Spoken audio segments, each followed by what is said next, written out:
On doit y mettre tout ce qu'on a, tout ce qu'on fait, tout ce qu'on sait et tout ce qu'on est. Pour la comprendre, la célébrer, la réinventer. Pour soutenir et faire rayonner cette gastronomie québécoise distinctive, riche de ses saveurs, de ses savoirs, de ses opportunités. C'est issu de l'étroite collaboration entre l'ITHQ et l'Université Laval et soutenu par une fédération sans précédent de chefs, restaurateurs, transformateurs, producteurs et chercheurs du milieu bioalimentaire que le Gastronomic Lab fut créé.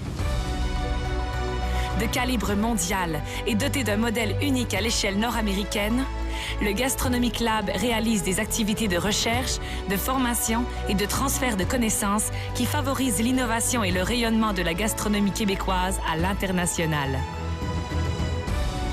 Mobiliser, comprendre, innover, inspirer.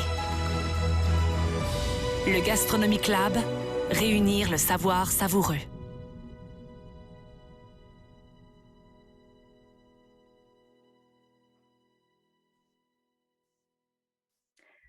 Bonjour à tous et à toutes, bienvenue au nom de toute l'équipe du Gastronomic Lab à ce 4e et dernier rendez-vous virtuel.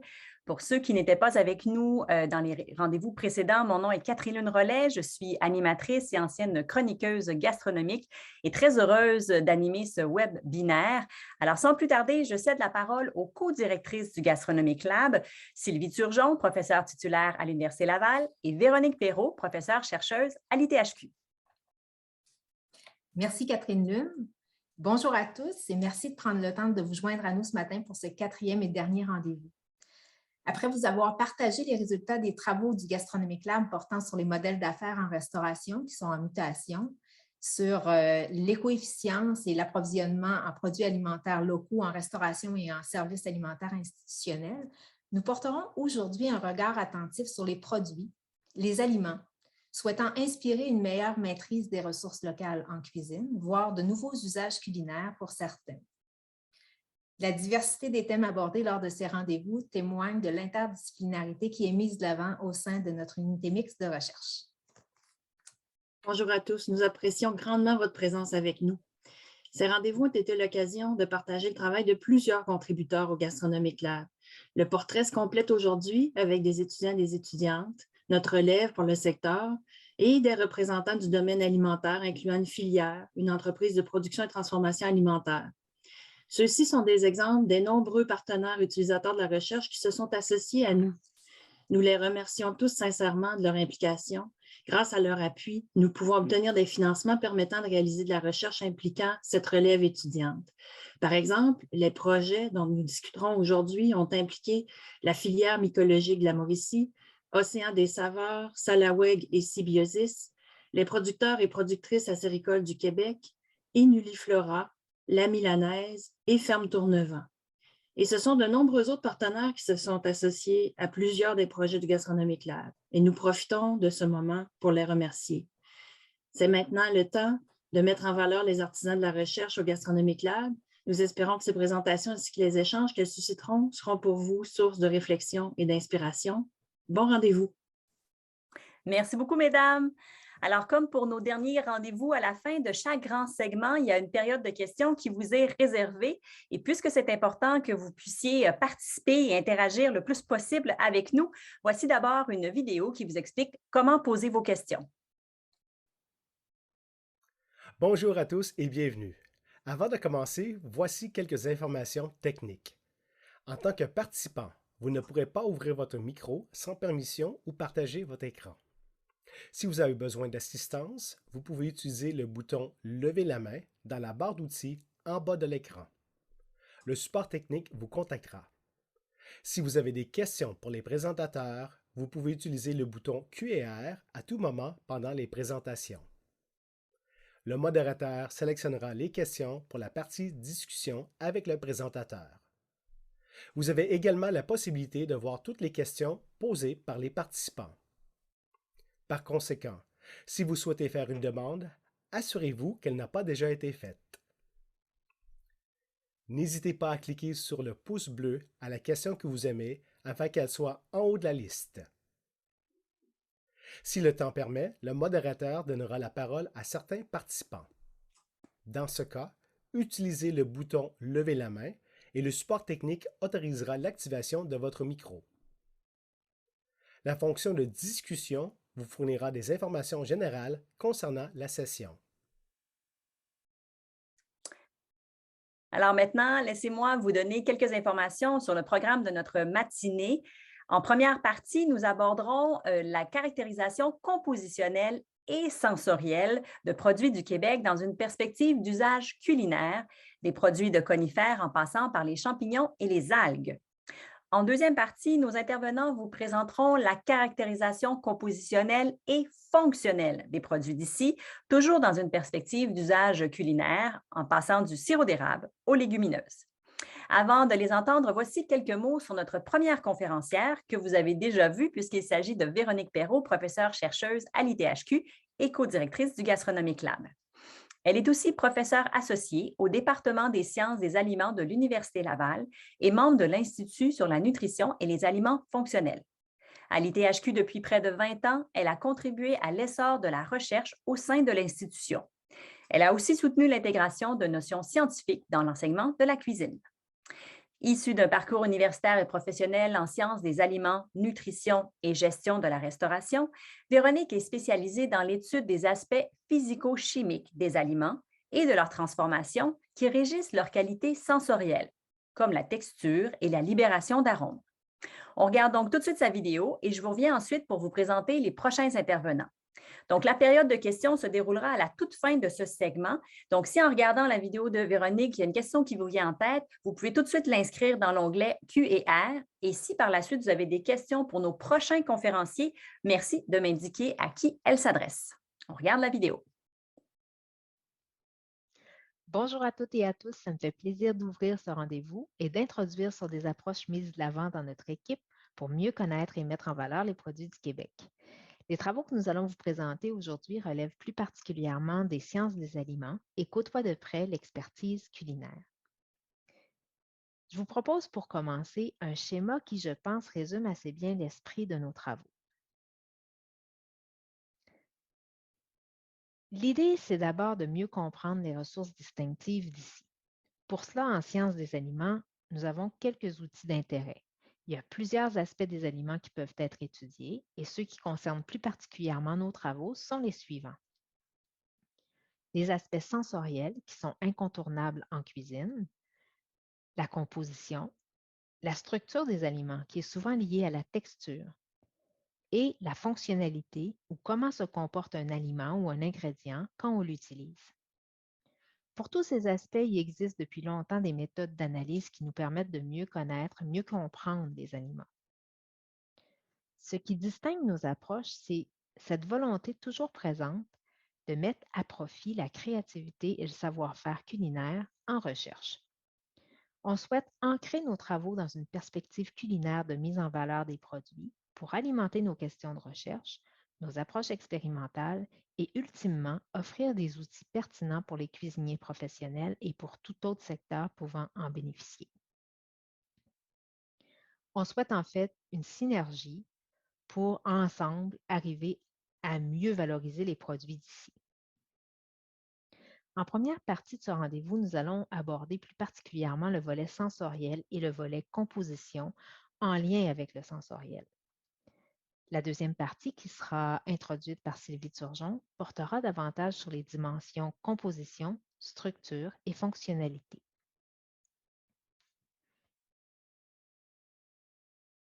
La perception humaine du goût est très complexe. Elle implique une variété de stimuli sensoriels externes et d'états internes de l'individu. À la simple vue de cette image, on peut déjà imaginer des odeurs de maïs, de grillé, d'herbes fraîches, de fumée, une ambiance même, des émotions, selon le bagage et les expériences de chacun. Le sensoriel peut être objet d'études de plusieurs disciplines scientifiques et pour moi, c'est ce qui fait que c'est aussi intéressant. En sciences des aliments, par essence, Les qualités intrinsèques des produits sont bien souvent au cœur des travaux. L'apparence, les odeurs, les saveurs, les textures des aliments. Pour documenter les propriétés sensorielles, les méthodes d'analyse sensorielle sont fort appréciables pour prévoir le comportement des produits dans la réalité, au moment de leur consommation. En analyse sensorielle, l'homme est utilisé comme instrument.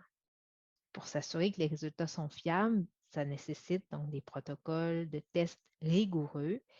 Je vous en donnerai un exemple aujourd'hui. En complément à l'analyse sensorielle, on peut aussi, par exemple, s'intéresser à doser des composés odorants, des composés sapides, selon ce qui est recherché. En fait, doser des composés chimiques qui représentent des stimuli sensoriels. Bettina Lafeuille va vous présenter aujourd'hui ses travaux qui, pour leur part, ont d'abord sollicité des analyses compositionnelles.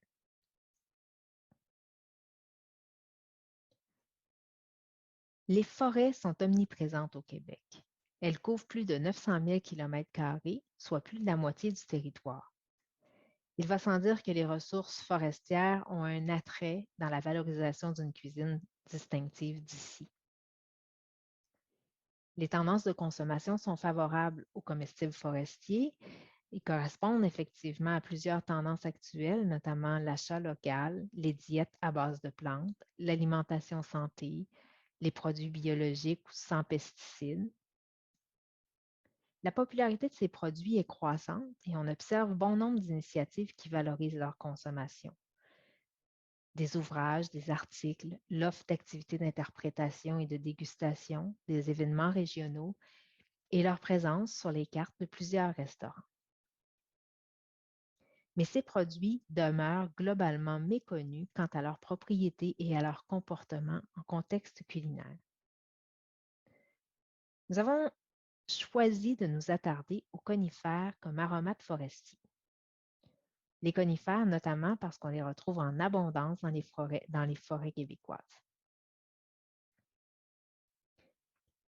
L'exemple que je vous présente aujourd'hui porte sur la caractérisation d'extraits de conifères à des fins d'utilisation culinaire. Ce sont des travaux qui ont fait l'objet du projet de maîtrise d'un de nos étudiants, François Girard, et qui ont bénéficié de la collaboration de plusieurs membres de notre équipe. Maintenant, je vous invite à plonger dans l'étude, à commencer par le matériel et les méthodes.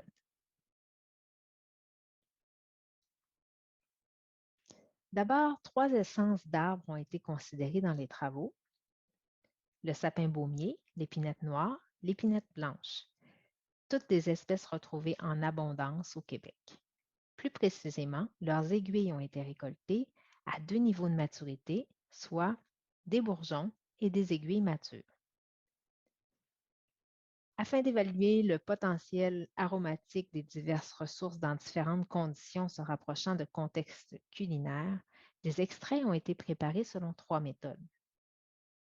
Dans l'eau à basse température, que j'appellerai macération, dans l'eau à haute température, appelée décoction, et dans l'huile à température modérée sous vide, que j'appellerai sous vide. Les extraits préparés ont ensuite servi pour procéder à une analyse sensorielle en laboratoire. Nous avons sollicité des chefs, professeurs de cuisine ou de pâtisserie, ainsi que des étudiants et étudiantes avancés pour réaliser ce qu'on appelle une analyse sensorielle de type projective mapping. Nous leur avons demandé de déguster à l'aveugle les 14 différents extraits de conifères et de les catégoriser sur la base de leurs odeurs et de leurs arômes. Pour ce faire, les pastilles affichées à l'écran d'un ordinateur, correspondant aux échantillons, devaient être placées ou déplacées par les participants sur la grille numérique en fonction de leurs similitudes et de leurs différences. Les extraits les plus ressemblants devant se retrouver plus près les uns des autres et les plus différents, plus distants les uns des autres.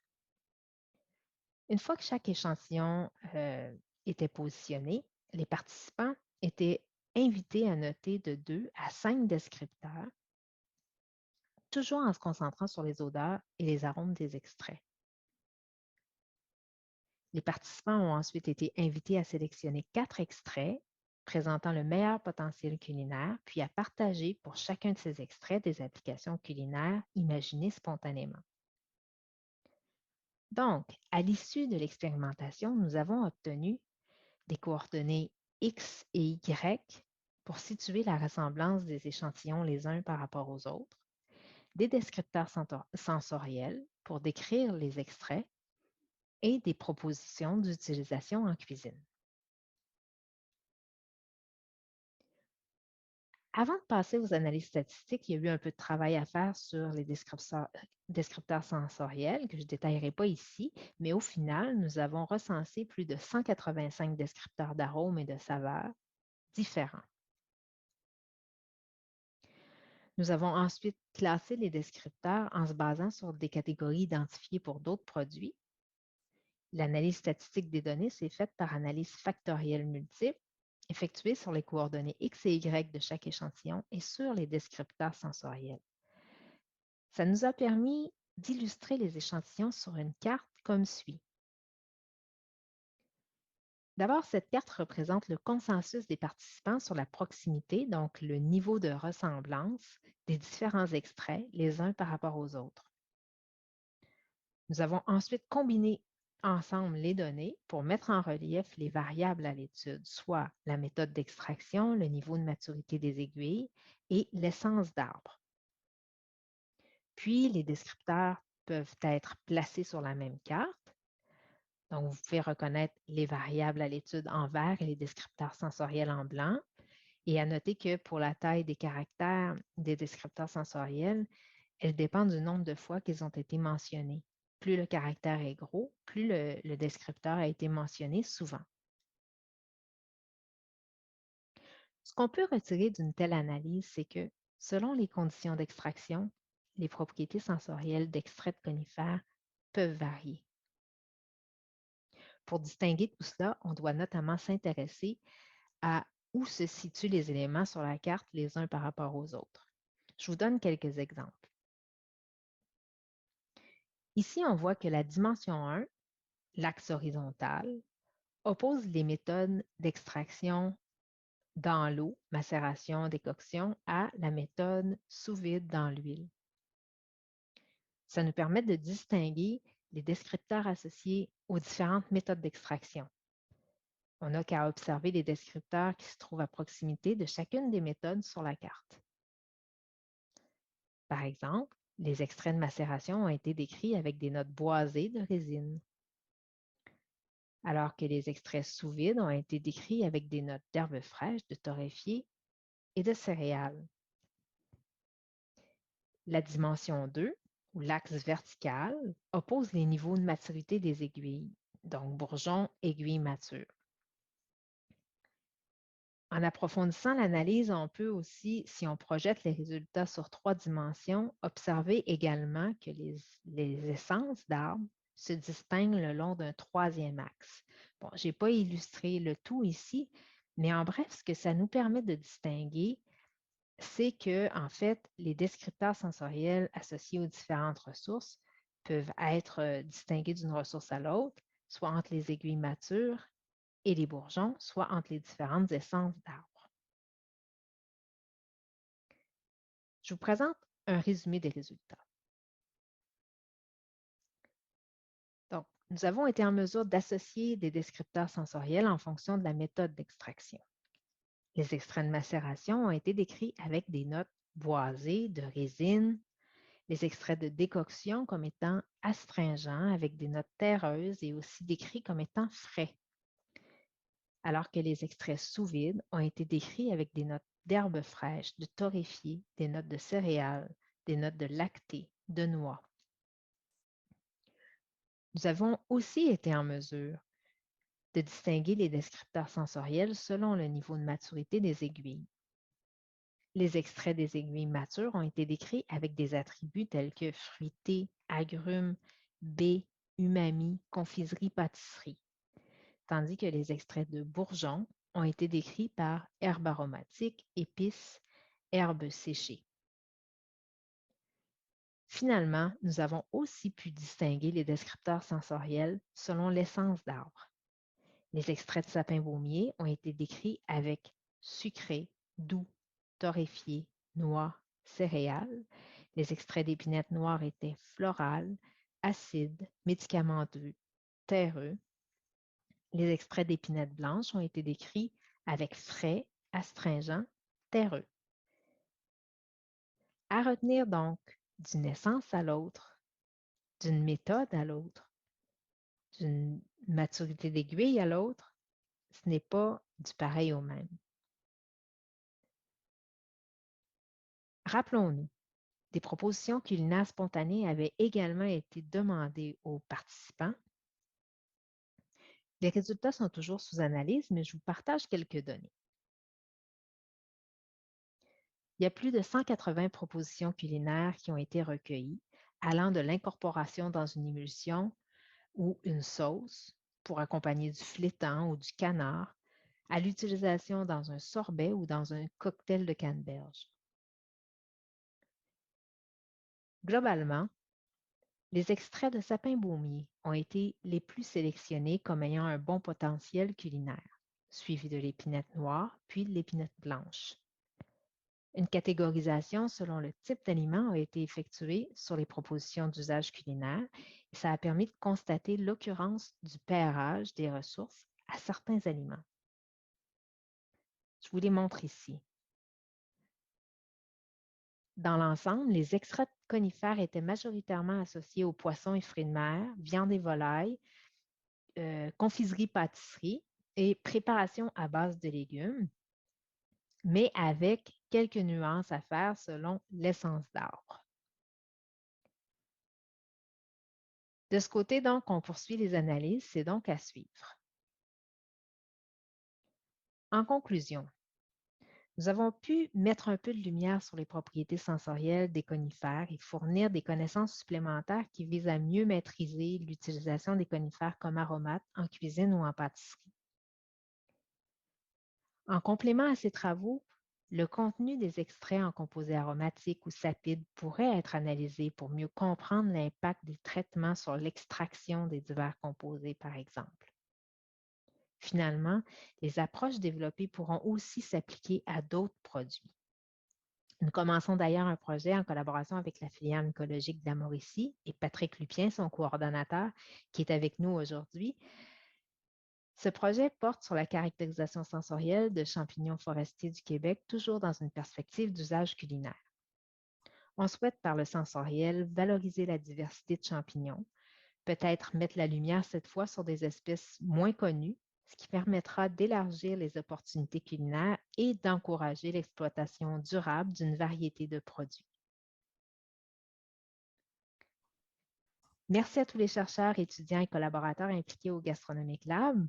Merci spécialement à l'équipe ayant contribué au projet Conifères et aux subventionnaires pour ce projet. Merci à vous. Ça me fera plaisir de répondre aux questions. Ah, merci beaucoup, Véronique. Alors, effectivement, vous avez très bien mis la table puisque avant de passer aux questions, on va enchaîner sur nos prochains conférenciers. Et c'est effectivement Patrick Lupien qui est coordonnateur à la filière mycologique de la Mauricie et responsable du service de l'aménagement forestier et agroforestier au sein du syndicat des producteurs de bois de la Mauricie. En plus de concentrer ses activités sur le développement et l'application d'approches sylvicoles pour les forêts feuillues et mixtes du Québec, M. Lupien s'occupe activement depuis 10 ans du développement de la filière mycologique de la Mauricie. Cette filière fait le lien entre tous les intervenants de la chaîne de la mise en valeur, de la cueillette à l'assiette et est au cœur de l'identification socio-économique d'une région. Son témoignage sera suivi d'une présentation de Bettina Lafeuille, diététicienne et diplômée d'un master en nutrition humaine à l'Université de Bordeaux et d'une maîtrise professionnelle en sciences des aliments à l'Université Laval. Bettina a débuté son doctorat en septembre 2020 sous la direction de Lucie Beaulieu et Véronique Provencher et elle s'intéresse particulièrement aux algues du Québec, leurs saveurs et arômes. Bon visionnement de ces 2 vidéos. Bonjour à tous. Il me fait plaisir d'être avec vous aujourd'hui dans ce rendez-vous de Gastronomic Lab. Je prends quelques secondes pour remercier l'organisation de nous permettre de vous adresser quelques mots et un remerciement tout spécial à Véronique Perrault avec qui on collabore depuis 3 ans et son équipe. Donc, un grand merci. En fait, vous résumez très brièvement ce que c'est la filière. La filière, c'est un regroupement de gens passionnés, à la fois des cueilleurs, des guides mycologues, des chefs cuisiniers, des experts mycologues, des formateurs qui se retrouvent dans un environnement où ils peuvent échanger et développer des idées. Et on est rendu à notre deuxième plan quinquennal, donc 2019-2024, dans lequel on retrouve plus d'une centaine d'actions qui sont divisées dans 5 axes de développement. Et puis, ces actions-là sont priorisées et acceptées là, en assemblée. Donc, c'est un aspect, un côté démocratique, participatif extrêmement intéressant. Et donc, les 5 piliers principaux de développement de la filière, c'est l'approvisionnement et la mise en marché, le microtourisme, la gastronomie, la spécialisation de la main-d'œuvre, le transfert de connaissances, la recherche et le développement, qu'on va parler un petit peu plus. Et puis, on pourrait en rajouter un 6e, mais en fait, ce n'est pas un 6e pilier, mais c'est un pilier de la chose qui englobe l'ensemble des opérations, l'ensemble du développement, c'est la santé et la sécurité alimentaire. Donc, c'est un élément qui est extrêmement important de notre côté. On a toujours fait attention à la qualité visuelle qu'on avait, la façon de présenter les choses au grand public, mais aussi d'assurer en arrière un sérieux solide au niveau de l'approvisionnement, au niveau des activités. Donc, cet élément-là est extrêmement important. Puis, je vous dirais que c'est la ligne conductrice de tout ce qui se fait là, au niveau des actions de la filière. Donc, on nous demande de vous parler de la relation avec le milieu de la recherche, comment c'est important. Je vous dirais que c'est extrêmement important pour un milieu qui est jeune, même s'il y a des passionnés qui sont dans ce milieu-là depuis plus de 20 ans. Mais c'est un élément qui est extrêmement important pour venir appuyer ce qu'on veut développer et puis de faire en sorte que le sérieux soit transféré auprès des décideurs publics qui viennent nous aider là, dans le développement de la filière. Ça donne du sérieux au niveau de l'initiative complète.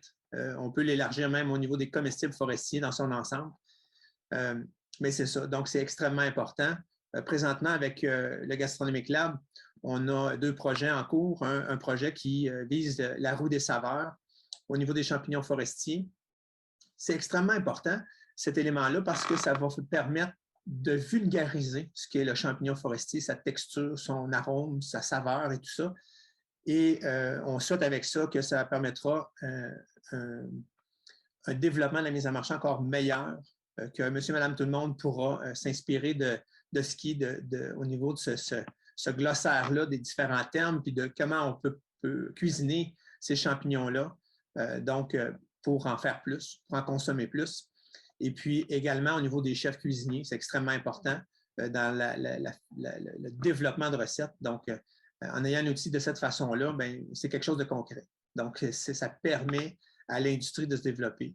Ça permet aussi à d'autres, des artisans qui font aussi de l'alimentaire, mais pas nécessairement comme chef cuisinier, de faire des produits transformés, puis d'être en mesure de prendre ces informations-là, puis les considérer là, dans le développement de recettes. Donc, ça, c'est un élément extrêmement important. On travaille aussi sur un autre projet dans lequel on est partenaire plutôt au niveau de l'expérience en salle, à savoir quel est l'impact du personnel de service dans la consommation de produits particuliers au niveau de la restauration. Donc, dans ce cas-là, le champignon a été identifié comme l'élément particulier à présenter à la table. Donc, intéressant de voir quelle histoire on peut raconter. Donc, parce que ça vient de la forêt, il y a une histoire en arrière de ça, il y a des cueilleurs, il peut y avoir des choses vraiment comiques, drôles, et puis des aventures. Et les Québécois sont friands de contes et aventures. Donc, ça peut définitivement, d'être en mesure de mesurer ça, ça peut aider à ce moment-là à faire la promotion des produits forestiers comestibles. Un autre élément aussi qu'on regarde, c'est aussi la réalité d'un restaurant qui est en ville versus un restaurant qui est dans un village. On a cette particularité-là en Mauricie, probablement aussi certainement ailleurs au Québec, d'avoir des restaurants de village qui nous offrent des tables incroyables, des menus incroyables avec des produits régionaux et de pouvoir comprendre la réalité de ces deux types de restaurants-là. Ça serait quelque chose qui serait vraiment intéressant, qui nous permettrait, nous, de mieux aiguiller les restaurateurs de ce côté-là pour le bout qu'on peut faire. On a déjà collaboré avec l'Université du Québec à Trois-Rivières sur un autre élément qui était plus au niveau des marqueurs moléculaires pour être capable d'identifier à partir d'échantillons de sol quel type de champignons sont présents dans le sol. Donc, pour être en mesure d'adresser les éléments d'approvisionnement et de mise en marché, qui est un des éléments forts au niveau du développement de la filière. Donc, la collaboration, puis il y a aussi avec Alain Girard au niveau des thèmes valorisants, est capable de positionner le produit sauvage, le champignon forestier ou produit sauvage du Québec à l'échelle provinciale et nationale. Donc, c'est d'autres éléments qui sont extrêmement intéressants et extrêmement importants pour le développement et la reconnaissance de ce milieu-là et des artisans qui y travaillent. Donc, la collaboration avec le milieu de la recherche est extrêmement important, comme je mentionnais avant, avec les décideurs publics, d'avoir tout le sérieux qu'on peut démontrer. Ça fait en sorte que ça facilite la discussion et aussi l'ouverture de ces gens-là. Donc, bravo à l'équipe du Gastronomic Lab. Bravo pour votre implication auprès des filiales en développement. Puis, on se souhaite un bon succès en 2022. Merci. Bonjour à tous, je m'appelle Bettine Lafeuille et aujourd'hui je vais vous présenter les résultats de notre étude intitulée « Impact de l'intensité de cuisson sur le potentiel sensoriel de bouillon d'algues Palmaria palmata et Saccharina longicruris ». Tout d'abord, un peu de contexte sur les macroalgues, et notamment celles du Québec. Le Québec, c'est 6000 km de côte avec 100 tonnes d'algues par kilomètre de côte, ce qui en fait une ressource qui est naturellement abondante et qui, pour l'heure actuelle, est sous-exploitée. Nous avons choisi les algues parce qu'elles ont une composition qui est super intéressante. On y trouve donc des minéraux comme l'iode, le potassium, le sodium, des protéines avec certaines espèces qui peuvent en contenir jusqu'à 50%, beaucoup de fibres, peu de lipides et certaines vitamines comme la vitamine B12 qui fait défaut dans les régimes végétariens. On trouve aussi des composés aromatiques et sapides comme les acides aminés avec le glutamate et l'aspartate et des nucléotides avec l'inosinate et le guanylate. Ces deux types de composés vont en fait produire la saveur umami. On trouve aussi des composés organiques volatiles qui, eux, vont créer l'arôme global des algues. Donc, l'objectif de cette étude, c'est de déterminer l'impact de la cuisson sur le contenu en composés aromatiques et sapides de 2 bouillons d'algues du Québec, réalisés à base de Saccharina longicruris, qu'on appelle aussi kombu, et Palmaria palmata, qui est aussi appelé dulce. Donc, comme je vous l'ai dit, on a choisi 2 algues, le kombu royal séché broyé ou la dulce séché broyée. On les a prises, on les a mélangées à de l'eau du robinet à une concentration de 20 grammes par litre et on a mis tout ça dans un Thermomix. On a ensuite appliqué les différents couples de température et de temps de cuisson, donc 50 degrés 15 minutes, 50 degrés 60 minutes, 70 degrés 30 minutes et 90 degrés 60 minutes. Ça nous a permis d'obtenir donc nos différents types de bouillons et ensuite on a réalisé différentes analyses. Donc des analyses sur la viscosité, la couleur, les composés umami au travers des acides aminés et des nucléotides et les composés organiques volatiles. Donc, en ce qui concerne les résultats qu'on a obtenus, tout d'abord sur la viscosité. Déjà, on a observé que les bouillons de dulce étaient plus visqueux que les bouillons de kombu. Si on regarde plus précisément les bouillons de kombu, ce qu'on voit, c'est que quand on a une augmentation de la température et du temps de cuisson, on a aussi une augmentation de la viscosité. Pour les bouillons de dulce, ce n'est pas le cas. La viscosité varie différemment puisqu'en fait, la plus haute viscosité, elle est obtenue avec un couple de 50 degrés 15 minutes. Pour la couleur, donc ici vous avez des photos des bouillons de kombu en haut et des bouillons de dulce en bas. Les bouillons sont tous classés donc de la plus faible température et temps de cuisson à gauche au plus élevé à droite. Ce qu'on observe de prime abord, c'est que d'abord les bouillons de kombu sont plus sombres que les bouillons de dulce. Pour les bouillons de kombu, justement, on voit qu'on tend plus vers le rouge et que l'intensité de cette couleur augmente avec l'augmentation de la température et du temps de cuisson. Alors que pour la dulce, c'est plutôt le jaune qui est dominant. Et là également, on observe une augmentation de l'intensité de cette couleur avec l'augmentation de la température et du temps de cuisson. Voici maintenant les résultats sur la saveur umami, donc au travers des acides aminés et des nucléotides. Ce qu'on observe, c'est que de base, on n'a aucun impact ni de la température ni du temps de cuisson sur les quantités présentes dans les bouillons. Par contre, on va observer des différences liées aux différents types d'algues utilisées. Donc pour le glutamate, par exemple, on en retrouve plus chez la dulce que chez le kombu, alors que l'aspartate, il n'y a pas de différence. Pour les nucléotides, là, le guanylate, on n'observe pas non plus de différence. Pour l'inosinate, donc je vous ai mis un graphique ici. Vous avez à gauche la concentration en inosinate, en bas les différentes conditions de température et de temps de cuisson. Vous avez les résultats ici. Donc en vert, ce sont les bouillons de kombu, en rouge, ce sont les bouillons de dulce. Ce qu'on voit, c'est que donc les bouillons dulces contiennent beaucoup plus d'inosinates que les bouillons de kombu. Pour les composés organiques volatiles chez les bouillons de kombu, donc on va retrouver différents types d'arômes, notamment des fruits, du citron, une saveur un peu herbacée. Chez la dulce, on va retrouver aussi une majorité des arômes qui étaient présents chez le kombu, mais on va trouver aussi de nouveaux arômes comme le cognac, la tomate, la cire ou l'amande. De manière générale, ce qu'on observe chez les bouillons de dulce, c'est qu'il y a plus d'arômes différents que chez les bouillons de kombu. Donc, pour résumer, on observe que les bouillons les plus visqueux sont ceux de dulce, avec une viscosité maximale obtenue à 50 degrés 15 minutes. Les plus colorés, ce sont ceux de kombu, avec une maximale à 90 degrés 60 minutes. Pour la saveur umami, donc on observe qu'elle est plus forte dans les bouillons de dulce grâce à une présence plus importante de guanylate et d'inosinates. Et pour les arômes, on voit qu'on a plus d'arômes donc chez la dulce et qu'on va retrouver des notes sucrées, herbacées et fruitées. Donc notre grande gagnante en fait de cette étude, c'est la dulce. La prochaine étape en fait de l'étude, ça serait donc de sortir du laboratoire et d'aller réaliser des tests sensoriels justement pour valider ces résultats-là. Merci beaucoup pour votre attention. Merci beaucoup. Alors maintenant, on va passer à la période de questions, donc pour nos 3 conférenciers qu'on vient de voir en vidéo. Et se joindra à eux Lucie Beaulieu, qui est professeure en sciences des aliments et co-directrice de Bettina Lafeuille, qui se joindra donc avec nous. Madame Beaulieu est aussi coordonnatrice du groupe d'intérêt sur les produits marins à l'Institut sur la nutrition et les aliments fonctionnels. Elle est également directrice du thème ressources, énergie marine et santé du secteur économique maritime du réseau Québec maritime. Alors, allons-y d'abord, encore une fois, cher public et participants, vous pouvez poser vos questions dans l'onglet Q&R. Merci d'identifier à qui s'adresse votre question. Et on en a déjà eu 2 pour vous, Véronique. Alors, je vais commencer avec celle qu'on a reçue.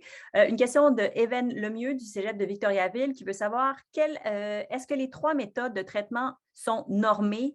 Quel type d'huile est utilisé pour le traitement sous vide? Oui, merci pour la question. En fait, les méthodes de traitement, non, elles ne sont pas normées. On s'est vraiment basé sur des traitements qui seraient utilisés en contexte de cuisine. Et on a souhaité juste faire ressortir qu'est-ce qui étaient les composés ou les perceptions sensorielles associées aux extraits qui seraient dans un contexte culinaire. Donc, non, ce n'est pas normé du tout. On peut faire ça chez soi dans notre cuisine. Et pour revenir à l'huile comme telle, c'est une huile de tournesol. Ce qui était la préoccupation pour ce projet-là, c'est de s'assurer que cette huile en question était une huile neutre, donc une huile de tournesol quand même neutre, commerciale. Puis, juste pour s'assurer que les arômes de l'huile ne prendraient pas le dessus sur les arômes de conifères. Parfait. On a aussi une question de Malek Enafer du C3S de l'Outaouais. Bonjour, Madame Perrault. Pour les méthodes d'extraction comme la déconcoction, y a-t-il une étude préliminaire pour optimiser l'extraction, temps versus température? Si, par exemple, un entrepreneur québécois prévoit valoriser ses extraits en produits alimentaires, en parenthèse, arômes ou conservateurs, si une étude microbiologique le montre. Peut-il faire ces extractions à grande échelle et quelles seraient les étapes unitaires suivant l'extraction pour avoir des extraits prêts à être valorisés? Merci. Donc, écoutez, au niveau des méthodes d'extraction, oui, ce qu'on s'est assuré, c'est simplement, comme je reviens à la question précédente, c'était vraiment un contexte culinaire. Donc, oui, on a fait des préliminaires sur les extractions, mais vraiment à savoir pour avoir une diversité d'échantillons à intégrer dans notre protocole. On s'est rendu compte juste en faisant des préliminaires qu'effectivement, il y avait des profils aromatiques qui semblaient différents, juste à déguster à quelques personnes dans le laboratoire. Quand on appliquait une température plus élevée, plus ou moins longtemps, puis on s'est assuré d'avoir une diversité au niveau de nos échantillons en termes de perception sensorielle de ce qu'il y avait dans les extraits. On ne s'est pas intéressé à cette étape-là précisément à amener le projet jusqu'à avoir un extrait commercial parce que ça dépend vraiment des visées du produit en question. Les extractions pourraient se faire un peu différemment là, si on amène à une autre échelle, mais à cette étape-ci, c'était de faire ressortir les différents profils aromatiques qu'on peut obtenir dans différents contextes associés à des traitements culinaires. Parfait. Maintenant, on a une question de Isabelle Lachella. Elle dit pour Madame Guédard, mais je pense que Bettina, la question s'adresse à vous. Par quels moyens pensez-vous pouvoir utiliser la dulce dans la cuisine quotidienne par des formations au grand public? Merci. Excellente présentation. Merci beaucoup. C'est très intéressant comme question parce que c'est la suite du projet qu'on réalise avec Lucie, justement, où l'idée, c'est de mettre en place des ateliers culinaires et de voir si ça a un impact positif, enfin, si l'apport de compétences culinaires aux participants produit un impact positif sur la consommation des algues, justement. Donc voilà, ça peut passer par ça passe aussi par de la communication et puis de l'information aussi pour faire découvrir cet aliment. Peut-être que Lucie, tu veux rajouter quelque chose? Oui, merci Bettina. Ben, simplement aussi, on fait beaucoup de choses pour essayer de faire justement la démocratisation des algues au Québec. Puis, on a d'ailleurs un projet là, avec Exploramer, donc Fourchette Bleue spécifiquement, pour une exposition muséale virtuelle où on va présenter différentes espèces du Saint-Laurent, mais notamment les algues. Donc, il va y avoir aussi un volet culinaire avec Jean Soulard. Donc, c'est ce genre de choses aussi qu'on fait là, pour essayer de vulgariser davantage là, les utilisations culinaires des algues. Parfait, fantastique. Alors, on a encore d'autres questions. Restez pas loin, mesdames, pour vous. Il y en a une qui veut, Malek Enaffer, qui veut savoir encore comment est-ce que c'est envisageable d'utiliser le kombu comme épaississant alimentaire. Puis, on a aussi une deuxième question, je vous la donne tout de suite. Quel pourrait être un résumé des propriétés nutritionnelles de la douce pouvant être vantée auprès des consommateurs lors d'une mise en marché? Donc, oui, on veut le faire connaître, mais effectivement, de connaître les propriétés nutritionnelles, est-ce que ça pourrait aider à vendre davantage? Je vous laisse répondre toutes les deux. Je vais y aller. Allez, ça marche. Justement, en fait, dans les travaux, l'idée, c'est aussi d'avoir la composition chimique et le détail. Et donc, effectivement, la dulce fait partie des algues rouges et donc des algues qui contiennent le plus de protéines. Et donc, par exemple, c'est quelque chose qui peut vraiment être mis en avant. C'est aussi super intéressant de l'intégrer dans des régimes qui sont végétariens parce que justement, ça fait une autre source de protéines en plus des céréales et puis des légumineuses. Voilà, ça c'était pour la première question. J'ai oublié l'autre question, c'était quoi? Excusez-moi. Je m'excuse, je vous ai fait un truc d'intervieweuse en vous en posant deux, une après l'autre. J'aurais dû y aller une à la fois. Là, c'est simplement pour savoir si c'est envisageable d'utiliser le kombu comme épaississant alimentaire. Comme épaississant alimentaire, c'est utilisé déjà en fait dans l'industrie avec les fibres de ces algues-là sont récupérées, purifiées et utilisées dans des produits de consommation courante. Vous pouvez en trouver déjà dans le supermarché, il en existe dans les différents produits. Voilà. Lucie, peut-être que tu veux rajouter quelque chose. Peut-être revenir sur la question sur des effets intéressants au niveau nutritionnel, mais comme Bettina l'a mentionné, quand on a un régime végétarien, par exemple, oui, il y a les protéines, mais il y a aussi la vitamine B12, qui est une vitamine qu'on retrouve d'habitude habituellement chez les animaux. Puis, il n'a pas, cette vitamine-là chez les végétaux terrestres. Donc, les algues sont une source de vitamine B12. Puis, il y a plusieurs minéraux, évidemment, là, que la dulce va contenir, le fer, le magnésium, le calcium, donc plusieurs minéraux d'intérêt, l'iode aussi, mais les algues brunes vont en contenir plus, par exemple, que la dulce qui est une algue rouge. Merci beaucoup pour les précisions. Alors, il nous reste deux dernières questions pour cette période de questions. Je vais m'adresser à vous, Patrick. C'est une question de Evan Lemieux du Cégep de Victoriaville. Il dit, existe-t-il une plateforme d'identification des champignons forestiers qui permettent de distinguer les espèces toxiques des espèces non toxiques? Hein? La question à 100 $ parce qu'évidemment, quand on est en ligne, on regarde quelque chose avant de le mettre dans sa bouche, il faut peut-être connaître ça davantage. Qu'est-ce que vous en pensez? En fait, de ce côté-là, il existe quand même beaucoup d'informations. Myco-Québec est une ressource vraiment intéressante là, sur le web. Donc, c'est très complet. Aussi, sur le site de la filière mycologique, on identifie les espèces qui sont comestibles de celles qui sont à éviter, en fait. On a une cinquantaine d'espèces au Québec là, qui sont d'intérêt gastronomique. Donc, on a de quoi s'amuser avec. Ce que je suggère toujours de ce côté-là, ce qu'on suggère très fortement, c'est de suivre peut-être un atelier d'initiation à la cueillette qui nous fait découvrir 2, 3, 4 espèces avec lesquelles on va pouvoir se familiariser comme il faut. Par la suite, on peut en rajouter quelques-unes par année. Et si l'intérêt est là, la passion est là de cueillir ses propres champignons pour les cuisiner, bien, l'idée, c'est de suivre une formation un peu plus élaborée, ne pas prendre de chance. Absolument, absolument. Puis effectivement, juste avec une photo, des fois, c'est un peu difficile. Il vaut toujours mieux avoir quelqu'un à côté de nous là, pour nous confirmer qu'il y aura cette expérience-là, que ce soit par effectivement un cours, peut-être un club aussi. Des fois, là, il existe des gens qui vont donc avec des spécialistes en balade en forêt. Merci beaucoup pour votre réponse. On y va avec donc une dernière question de Rémi Couture. Ça s'adresse à Mme Perrault. Pour la méthode d'infusion dans l'huile, qu'est-ce qui a poussé l'utilisation de la technologie sous vide plutôt qu'une infusion dans l'huile dans un chaudron, par exemple? Oui, merci pour la question. En fait, on s'est simplement basé sur des pratiques culinaires qui sont présentement courantes. Donc, l'utilisation du sous-vide ici, on ne parle pas d'une technologie là, à vide, mais en fait, dans un sac fermé hermétiquement, donc avec de l'huile à l'intérieur. Puis, entre autres, ça peut permettre de limiter l'évaporation parce qu'on sait que les composés aromatiques sont des molécules qui sont très, très volatiles. Donc, pour ne pas en perdre, entre autres, ça peut être intéressant, mais c'était vraiment une inspiration de techniques culinaires. Merci pour la précision. Alors, je vous laisse aller, chers conférenciers, de ce premier segment. Nous allons maintenant à notre deuxième partie. On débutera avec une présentation de Sylvie Turgeon, que vous connaissez déjà, puisqu'elle est la co-directrice du Gastronomic Lab et elle abordera la caractérisation compositionnelle et fonctionnelle des produits d'ici. Alors, Mme Turgeon est aussi la professeure titulaire du département des sciences des aliments. Elle est aussi membre de l'Institut sur la nutrition et les aliments fonctionnels.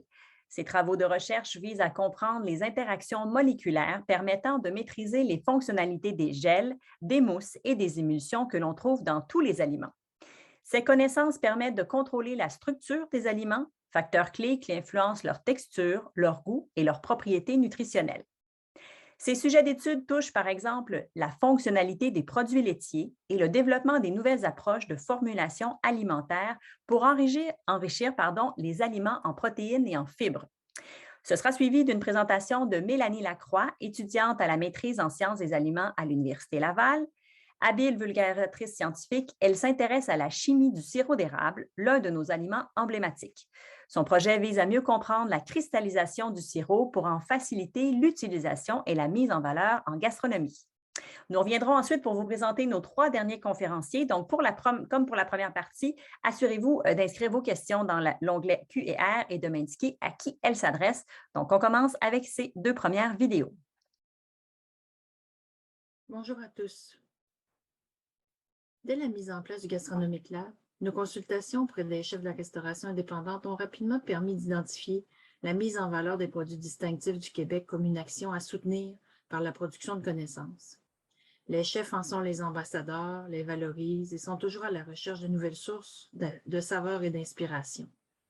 C'est ainsi que nos efforts se sont portés vers l'élaboration de projets permettant de caractériser certains produits autant d'un angle sensoriel, comme Véronique vous l'a présenté précédemment, mais aussi sous un angle compositionnel et fonctionnel. Mais qu'est-ce que ça veut dire concrètement? La figure suivante vous montre comment nous étudions les aliments. Chaque aliment se définit par une composition qui lui est propre. Sont représentés ici les principaux constituants qui sont les protéines, les lipides et les glucides, qui incluent les fibres par exemple, mais la composition inclut également plusieurs autres constituants mineurs que l'on peut retrouver dans les aliments, comme les vitamines et minéraux, par exemple, si on pense aux aspects nutritionnels.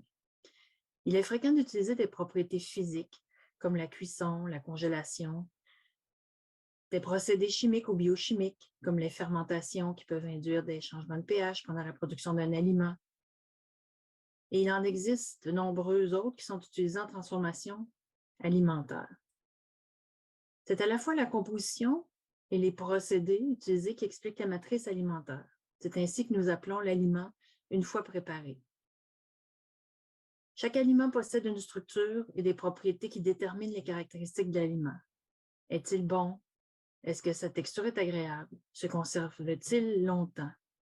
L'étude de la fonctionnalité, elle, nous permet de comprendre comment se comporte un ingrédient dans une formulation alimentaire. Dans quel type d'aliment il peut être utile? Est-ce qu'il peut contribuer au foisonnement? Est-ce qu'on peut en faire une mousse? Est-ce qu'on peut former une émulsion? Est-il soluble? Comment l'utiliser, le mélanger, le cuire, l'incorporer dans une pâte, par exemple? Une connaissance approfondie de la composition et de l'effet de traitements divers sur les matrices alimentaires et leur structure est donc à la base de la maîtrise des propriétés des aliments obtenus et de leurs caractéristiques. Beaucoup de connaissances sont disponibles en sciences des aliments et ont été le plus souvent développées dans une perspective d'utilisation en transformation alimentaire et emploient souvent des ingrédients purifiés, des procédés industriels, visent des conservations longue durée, des productions en grande quantité, ce qui n'est pas nécessairement adapté aux usages culinaires. La perspective gastronomique est différente, centrée sur l'expérience client, le sensoriel est important, la créativité est essentielle. De toutes ces connaissances, peu ont été transcrites pour être utiles pour des usages culinaires. Les techniques, les procédés diffèrent. La connaissance à la fois des aspects sensoriels, compositionnels et fonctionnels forme un tout pour bien valoriser les ressources québécoises et innover dans leurs usages.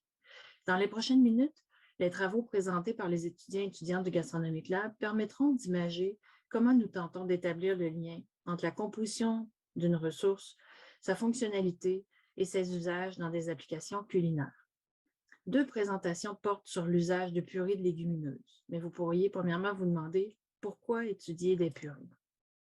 C'est la suite logique de travaux qui ont été précédemment réalisés par une étudiante à la maîtrise du Gastronomic Lab qui utilisait la purée de panais comme matériau de création culinaire.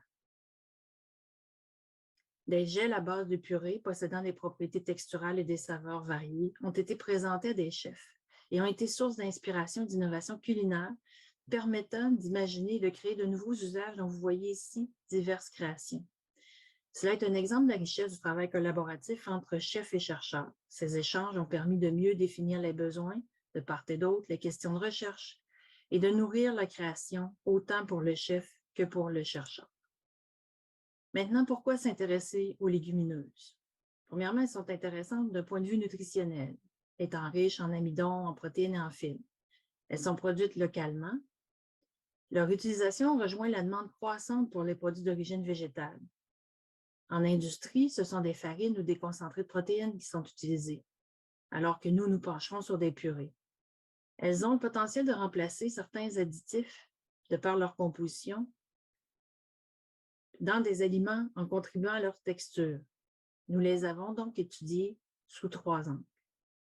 Premièrement, Oriane, étudiante au doctorat, partagera ses résultats sur la production, la caractérisation et l'utilisation de purée de lentilles rouges dans des mayonnaises en remplacement de la matière grasse.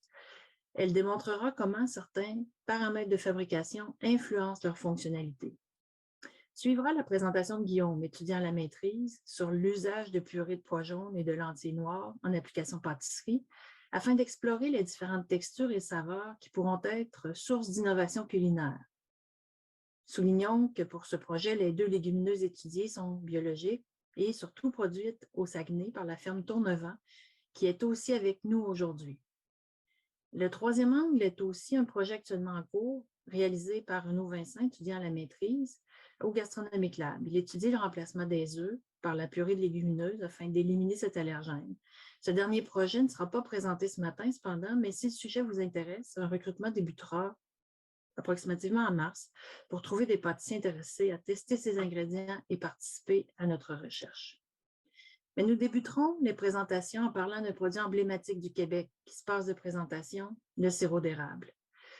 Nous l'avons étudié afin de mieux comprendre la cristallisation en fonction de la classe de sirop. Est-ce que les sirops dorés, ambrés, foncés ou très foncés ont-ils tous le même comportement de cristallisation? Serait-il possible d'innover dans les applications culinaires des sirops basés sur ces connaissances? Je vous laisse donc avec ces étudiants et étudiantes passionnés et talentueux. Bonne écoute et nous nous retrouverons par la suite pour accueillir vos questions. Bonjour, je vais vous présenter mon projet qui est sur la cristallisation du sirop d'érable pour une diversité d'usages. Ce projet est sous la direction de Sylvie Turgeon et sous la co-direction de Véronique Perrault. Le sirop d'érable, c'est un emblème culturel qui est fabriqué à partir de la sève d'érable. Pour y arriver, la sève est concentrée en la faisant bouillir jusqu'à ce que la concentration des sucres soit environ à 67 %. On peut vouloir faire cristalliser le sirop. Une question qu'on pourrait avoir, ce serait pourquoi au juste est-ce qu'on voudrait faire ça? Quand je vois des cristaux dans le fond de ma conserve, ce n'est pas nécessairement souhaitable. Et c'est tout à fait vrai. Par contre, là où c'est vraiment intéressant, c'est quand on transforme le sirop d'érable. En faisant cristalliser le sirop, on peut obtenir différents produits de l'érable. Et les étapes de façon générale pour y arriver, c'est les 4 suivantes. Au cours de la présentation, on va focusser sur la première, qui est la concentration du sirop d'érable en le faisant bouillir. Ce qui détermine la fin de l'ébullition, c'est sa température d'ébullition. Le graphique qu'on voit ici, c'est la température d'ébullition d'un mélange sucre de table et eau en fonction de la proportion de sucre de table. Ce qu'on voit, c'est que plus que la proportion de sucre de table augmente, plus que la température d'ébullition augmente aussi. Dans le cas des produits de l'érable, les températures d'ébullition qu'on vise sont de 113 à 124 degrés Celsius, ce qui correspond environ à de 85 à 92 de sucre de table. Ce qui influence la texture des produits de l'érable, c'est entre autres le procédé de fabrication. Par exemple, si on vise une température d'ébullition qui est plus élevée, on va avoir plus de molécules de sucre qui vont être disponibles pour former les cristaux et donc on va avoir une texture plus ferme, comme dans le cas du pain de sucre dur. Au contraire, si on vise une température d'ébullition qui est plus basse, il va y avoir moins de molécules de sucre qui vont être disponibles pour cristalliser et donc la texture va être plus molle, comme dans le cas du beurre d'érable qui est tartinable. En plus du procédé de fabrication, ce qui influence la texture, c'est aussi la composition chimique. Le graphique qu'on voit là, en fait, c'est pour du sucre de table et de l'eau, mais s'il y a autre chose qui est dissous avec, pour obtenir, s'il y a autre chose qui est dissous avec, la courbe qu'on obtiendrait serait légèrement différente.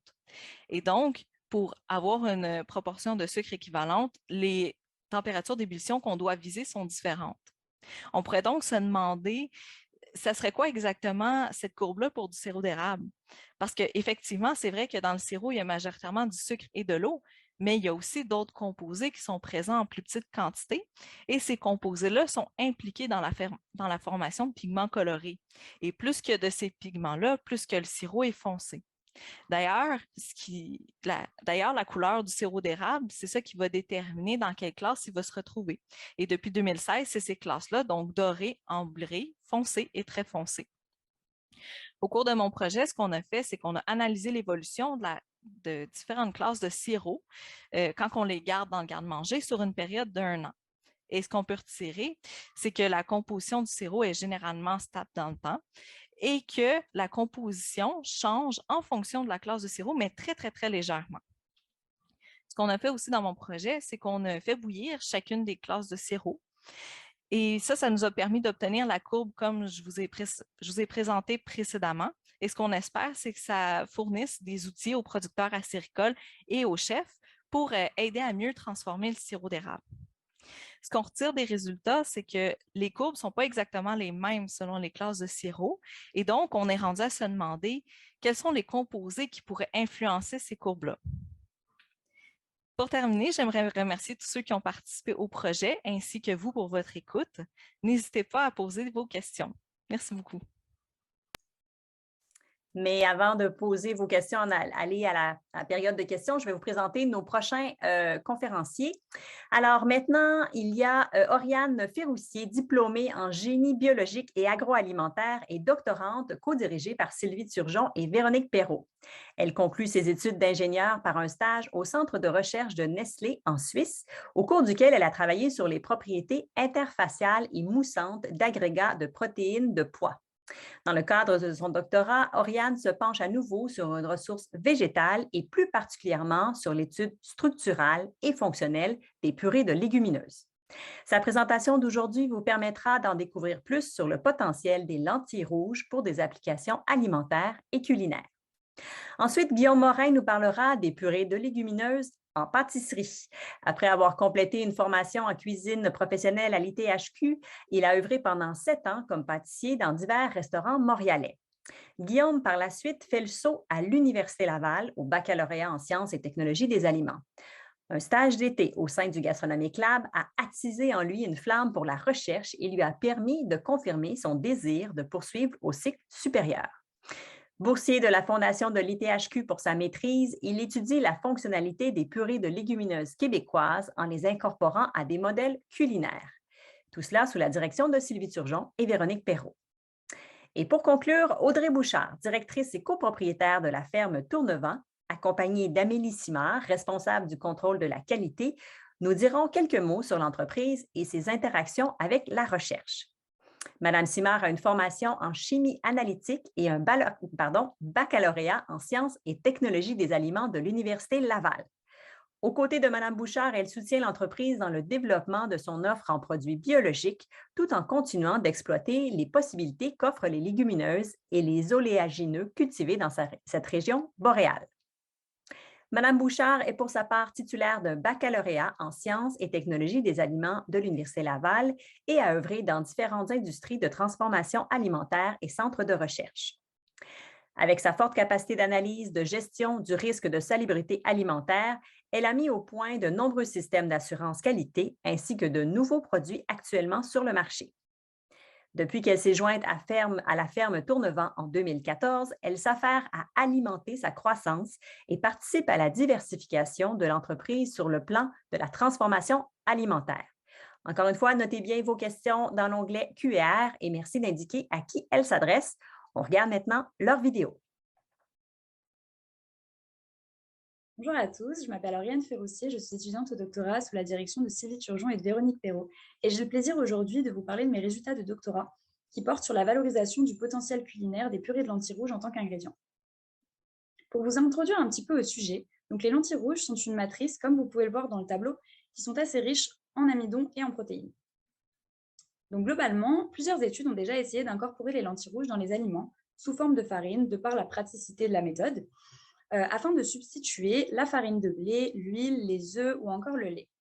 Cependant, quand on regarde un petit peu la structure des macromolécules d'amidon et des protéines, on peut voir que les procédés physiques tels que la température et l'humidité peuvent avoir un impact majeur sur leur fonctionnalité, générer par exemple de la solubilisation, de la gélification, etc.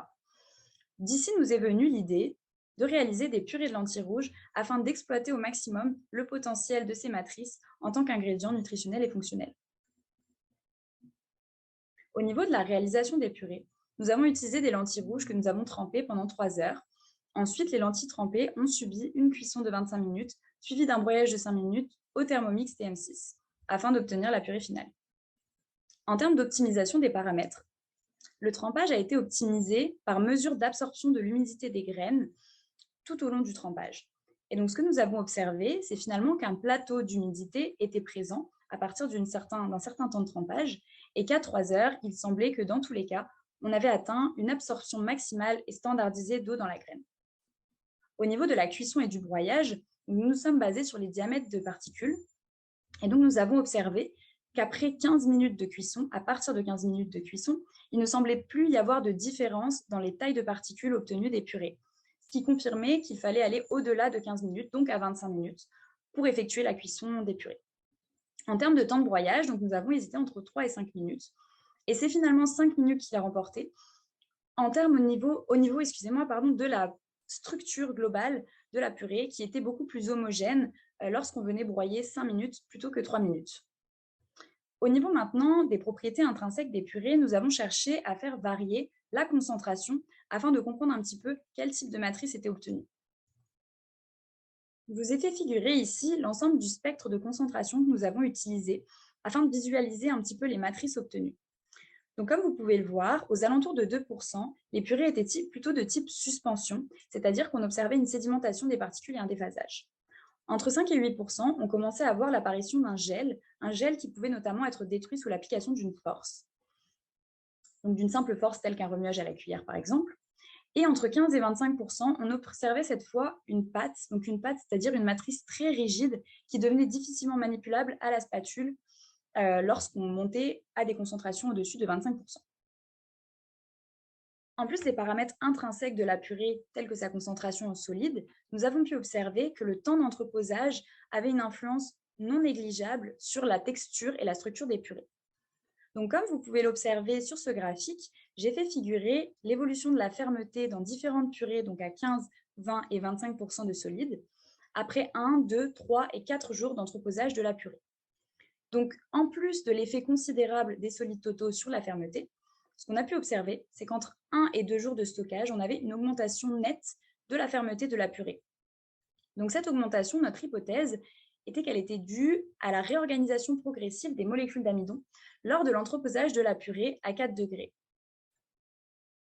Cette hypothèse nous a été supportée par l'observation du sérum des purées obtenu après jour 1 et jour 2. C'est-à-dire qu'on est venu extraire le sérum, donc les particules solubles dans la purée, au premier jour d'entreposage versus au deuxième jour. On a déposé une goutte d'iode à l'intérieur pour colorer l'amidon. Et comme vous pouvez le voir sur les photos ici, après un jour, on voit qu'il y a encore la présence d'amidon soluble, alors qu'après 2 jours, a priori, plus d'amidon n'est visible dans le sérum. Ce qui montre effectivement que l'amidon devient insoluble et forme un gel. Au niveau maintenant de la microstructure de la purée et donc de la taille des particules, donc je vous ai fait figurer sur ce graphique l'évolution de la distribution de taille en fonction des jours. Donc au premier jour versus au deuxième jour, on voit qu'il y a une agrégation des particules qui se produit. Étant donné qu'on a un shift, en fait, notre distribution se décale un petit peu vers les grandes particules. Au troisième et quatrième jour, il n'y a pas de différence notable avec le deuxième jour. Mais on peut tout de même observer de l'eau expulsée entre le premier et le quatrième jour, de l'eau expulsée hors de la matrice lors de l'entreposage de la purée. Donc finalement, le mécanisme impliqué dans cette observation est proposé ci-dessous et donc pourrait être lié finalement aux chaînes d'amidon qui à la base donc, sont solubles et sont en solution donc, avec les molécules d'eau et au fur et à mesure de l'entreposage vont venir former des agrégats par rapprochement des chaînes d'amidon, expulsant ainsi l'eau du réseau. Donc après avoir pris conscience de l'impact des conditions d'entreposage et de la concentration, donc qui sont des paramètres à la fois extrinsèques et intrinsèques sur la purée de lentilles rouges, nous avons cherché à passer à une application. Donc on a cherché à venir remplacer l'huile dans des sauces mayonnaise en utilisant des purées de lentilles rouges afin de voir s'il était possible de venir stabiliser ces produits. Donc nous nous sommes basés sur un témoin à 80% d'huile à partir duquel nous sommes venus réduire la teneur en gras, donc à 60, 40, 20% d'huile, respectivement 20, 40, 60% de purée. Également, nous avons réalisé des mayonnaises dans lesquelles la purée a été remplacée par de l'eau afin de voir ce qui se passait dans le cadre où on diminuait l'huile sans ajouter de purée. Donc, nous avons commencé par ajouter la purée de lentilles obtenue après un jour d'entreposage à 15, 20 et 25%, à laquelle nous avons rajouté les ingrédients, donc le jaune d'œuf, la moutarde et le vinaigre, puis le sel. Et enfin, nous sommes venus émulsifier le tout avec l'huile. Donc, nous avons tout d'abord regardé ce qui se passait au niveau de la fermeté des matrices. Donc, quand on regarde ce graphique de fermeté des mayonnaises, il se décompose en 2 dimensions. Donc, on est déjà venu regarder ce qui se passait au niveau des solides totaux de la purée. Donc, comme je vous l'ai expliqué, donc on a ajouté une purée qui comportait 15, 20 ou 25% de solides, mais également, on a fait varier le ratio huile-purée, donc obtenant ainsi des mayonnaises à 20% d'huile, 40% d'huile et 60% d'huile. Donc, à 15, 20 et 25% de solides, on voit finalement que la purée est considérablement différente au niveau macroscopique. Ce qu'il se passe en termes de fermeté des mayonnaises, c'est que plus les solides totaux de la purée ajoutée augmentent, plus la fermeté des mayonnaises était importante. Mais finalement, ce qu'on peut voir également, c'est qu'un plus gros gap de fermeté existe entre 15 et 20% de solides totaux de la purée, alors qu'entre 20 et 25%, on avait une variation de fermeté qui était beaucoup moindre. Et donc cela nous laisse supposer qu'à partir de 20% de solides totaux de la purée ajoutée, il n'y a plus vraiment d'impact de l'augmentation de fermeté sur les mayonnaises lorsque l'on continue à augmenter les solides totaux de la purée. Donc maintenant, on va regarder un petit peu plus ce qu'il se passe quand on vient varier le ratio purée-huile. Donc à 20% de solides totaux de la purée, lorsqu'on ajoute 20, 40 ou 60% de purée, comme vous pouvez le voir sur le schéma à droite, donc on obtient les mayonnaises ci-contre. Et finalement, ce qu'on voit dans notre graphique, c'est que pour une teneur en purée plus élevée, donc c'est-à-dire une teneur en huile plus faible par conséquence, on a en fait une diminution de la fermeté. Donc ça, jusqu'ici, c'est assez logique, étant donné qu'on s'éloigne de notre mayonnaise initiale témoin, riche en huile. Mais finalement, ce qui est intéressant de remarquer ici, c'est qu'à partir de 40% de remplacement d'huile, la fermeté des mayonnaises reste exactement similaire dans le sens où elle n'est pas significativement différente. Donc ça montrerait effectivement qu'il serait possible de venir diminuer le pourcentage d'huile dans nos mayonnaises sans pour autant impacter la fermeté des purées, ce qui est assez intéressant. Donc lorsqu'on regarde un petit peu plus la microstructure des mayonnaises, donc je vous ai fait figurer ici une photo du témoin à 80% d'huile. Donc on voit ici que les petites gouttelettes d'huile viennent structurer la mayonnaise.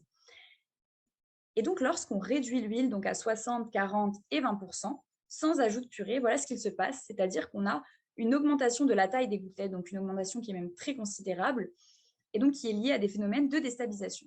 Maintenant, lorsqu'on vient ajouter des purées dans nos mayonnaises à 60, 40 et 20% d'huile, voilà ce qu'on observe. Donc, c'est-à-dire qu'on peut voir qu'on a une diminution considérable de la taille des gouttelettes. Donc, on a a priori une structure de gouttelettes d'huile qui ressemble beaucoup plus à celle du témoin, avec donc la présence de particules de purée qui viennent stabiliser le réseau de gouttelettes. Donc, c'est assez intéressant d'observer la microscopie des mayonnaises en ce sens. Et donc, finalement, on va continuer dans l'aspect microscopique en essayant de regarder un petit peu de quoi sont composées ces purées. Donc, je vous ai fait figurer ici la photo de la mayonnaise qui contient 40% d'huile et 40% de purée. Et donc, quand on regarde la structure de la purée de lentilles rouges, on peut observer qu'elle est elle-même constituée de 3 types de particules, qui sont les fragments cellulaires, issus du broyage des cellules lors de la réalisation des purées, des cellules du cotylédon qui restent intactes pour certaines, et des amas cellulaires, donc constitués d'un ensemble de cellules de différents types.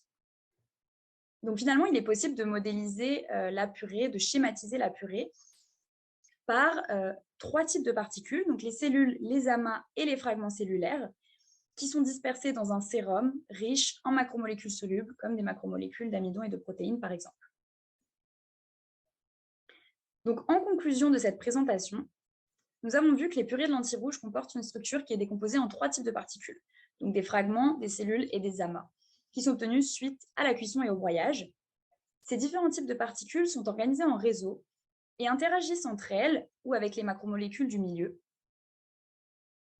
Ces réseaux de particules agissent en tant qu'éléments de remplissage des gouttelettes d'huile lorsque les purées sont incorporées dans les sauces mayonnaise en substitut de la matière grasse. Et donc finalement, de nouvelles textures vont pouvoir être générées selon la concentration de la purée, le taux de remplacement de l'huile, mais également les conditions d'entreposage de la purée. Donc finalement, cette présentation met bien en valeur qu'il est possible de valoriser le potentiel des lentilles rouges via leur utilisation sous forme de purée. Et c'est également une ouverture à l'apport de l'étude de la fonctionnalité de diverses légumineuses en tant que substitut d'ingrédients, par exemple dans des pâtisseries, comme vous l'expliquera Guillaume dans une deuxième partie. Donc, je tenais à remercier mon encadrement, donc le professeur Sylvie Turgeon et Véronique Perrault, également les auxiliaires de recherche qui m'ont beaucoup aidé dans ce projet, donc Guillaume Morin et Rémi Couture, le soutien technique que j'ai eu au laboratoire. Un grand merci également à mes subventionnaires et je vous remercie également à tous pour votre attention. N'hésitez pas à me contacter si vous avez des questions, il me fera grand plaisir d'y répondre. Bonjour, je m'appelle Guillaume, je suis étudiant à la maîtrise sous la direction de Sylvie Turgeon et de Véronique Perrault. Et aujourd'hui, j'aimerais vous parler de l'utilisation de purée légumineuse pour moduler les caractéristiques physiques de gâteaux 4 quarts.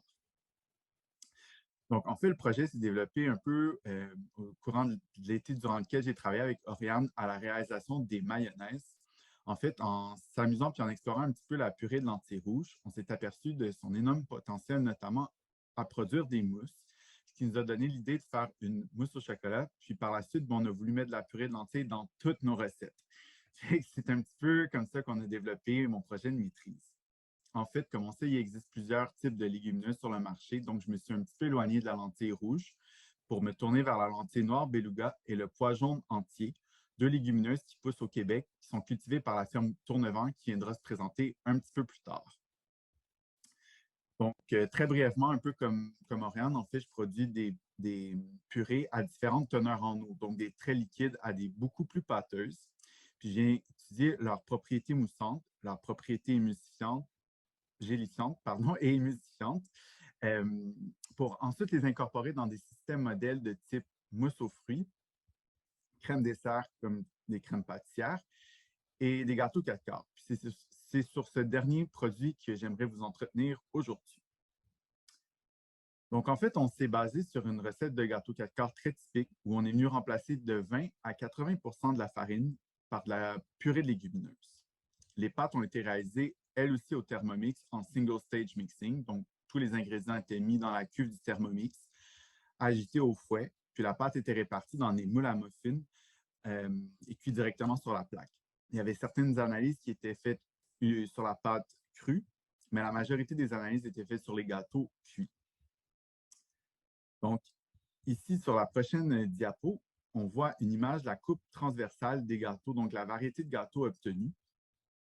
Et donc, comme j'expliquais, on a remplacé différents taux donc de 20 à 80 de la farine par de la purée.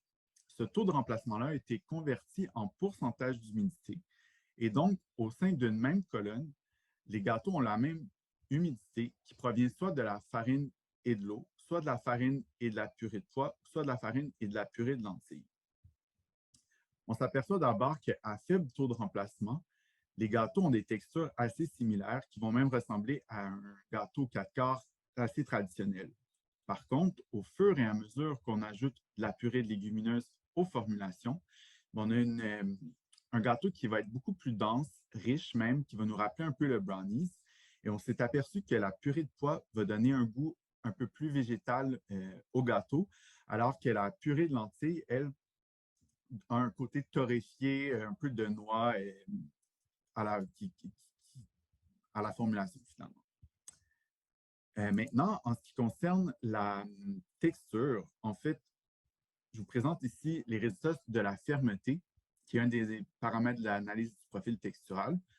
On s'est aperçu que les gâteaux faits à partir uniquement de farine de blé sont plus denses, principalement ceux à 40 et 60 de taux de remplacement, qui sont les plus denses d'entre tous, et que l'ajout de purée de légumineuses aux formulations nous permet d'obtenir une plus large gamme de produits aux textures similaires, ce qui peut être super intéressant lors d'applications culinaires. Finalement, pour conclure, comme ma collègue Oriane l'a mentionné, en fait, la purée de légumineuses est un système complexe, riche en protéines, en amidons et en fibres. Et donc, une fois que le rôle de ces macromolécules-là sera bien compris, on pourra expliquer qu'est-ce qui se passe dans nos systèmes modèles lorsqu'on leur ajoute de la purée de légumineuses.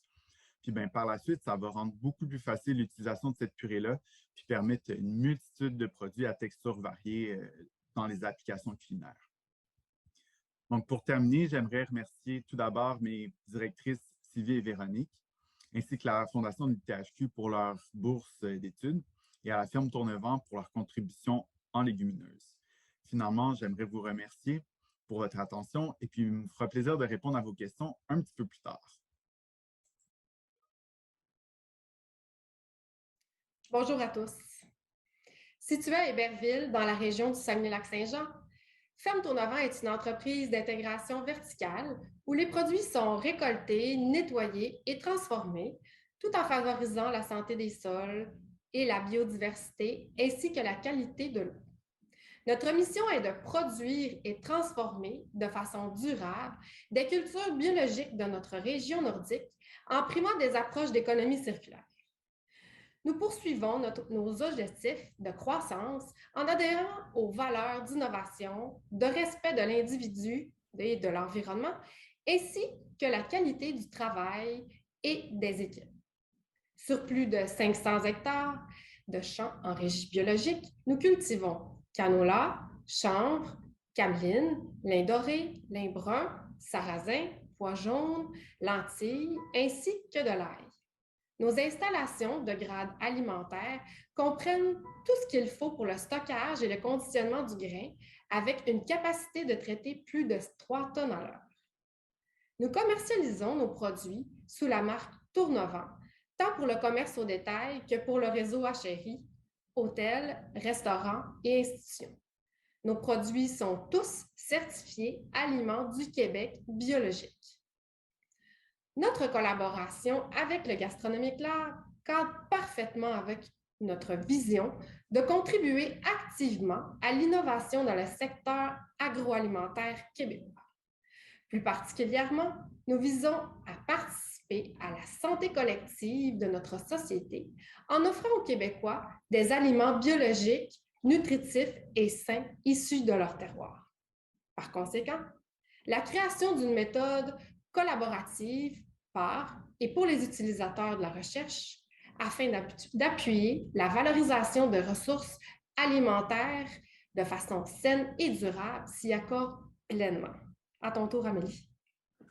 Merci, Audrey. Bonjour à tous. Donc, pour poursuivre, au fil des ans, nous avons développé une expertise que nous pouvons et voulons partager avec les chercheurs sur les ressources à valeur ajoutée de notre agriculture nordique. Nous souhaitons également discuter avec eux des défis rencontrés par les entreprises de production et de transformation alimentaire lors de la valorisation de produits de niche tels que les nôtres. De plus, cette collaboration avec le Gastronomic Lab aura un impact direct sur les procédés étudiés, tant au niveau des paramètres physico-chimiques que fonctionnels mesurés sur nos grains et légumineuses.